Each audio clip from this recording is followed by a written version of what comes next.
Hello, everyone. Just a quick rambling thought for a few moments.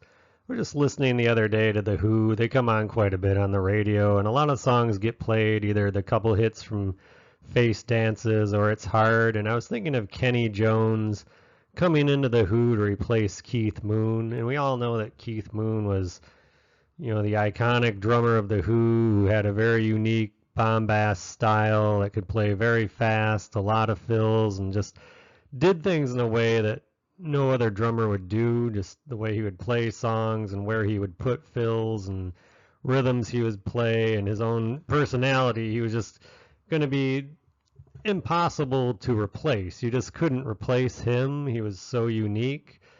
So after he passes away, they bring in Kenny Jones, who's a completely different styled drummer. I saw, a YouTube video and Pete Townsend said, well, Kenny's a timekeeper, and that's not being disparaging. It means, he's more of a groove player where, Moon was definitely out there. I mean, he could groove too, but he played a lot, and, Kenny was a little more toned down, but he still could do a lot of different things.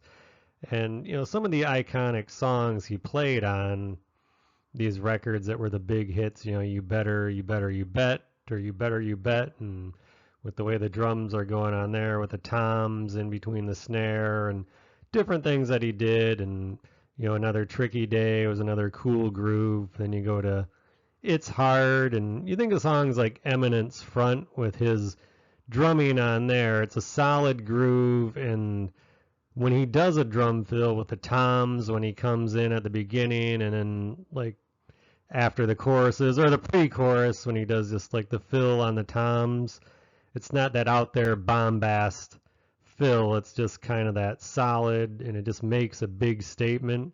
What I would call like the less is more approach, and it just makes those songs sound so good. And I really had, and I'm sure it was not easy for him when you're coming in. It's like somebody that's going to come in and replace, John Bonham or somebody that's iconic that they're known.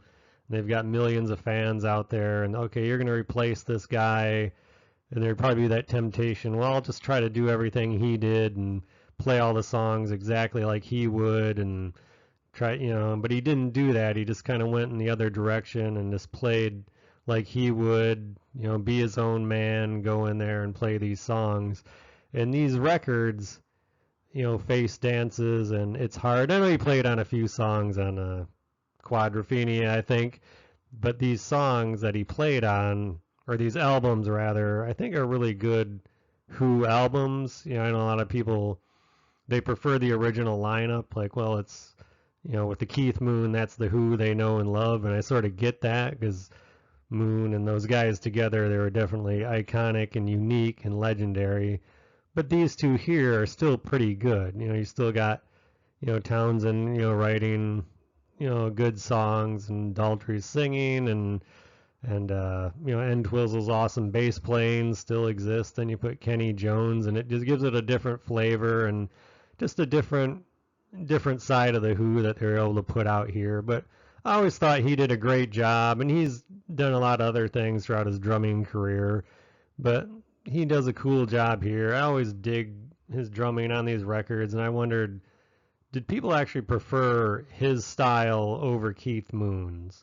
I know for me, I have some preference to like groove and that kind of stuff. I love a good, wild, crazy drum fills and a lot of, technical stuff. But I guess if I do have preferences, is for these guys that maybe play more in the sort of Kenny Jones style. That's just me, but I know other people would say, well, I'd rather have, Neil Peart or somebody like that, who I like a lot too, but I do appreciate what he did here, and I think he did a great job. And I always like these records. Well, anyways, if you have any thoughts on this, it'd be awesome to hear it. And in the meantime, have a wonderful day wherever you are and whatever you're doing. And we'll see you next time. Talk to you later.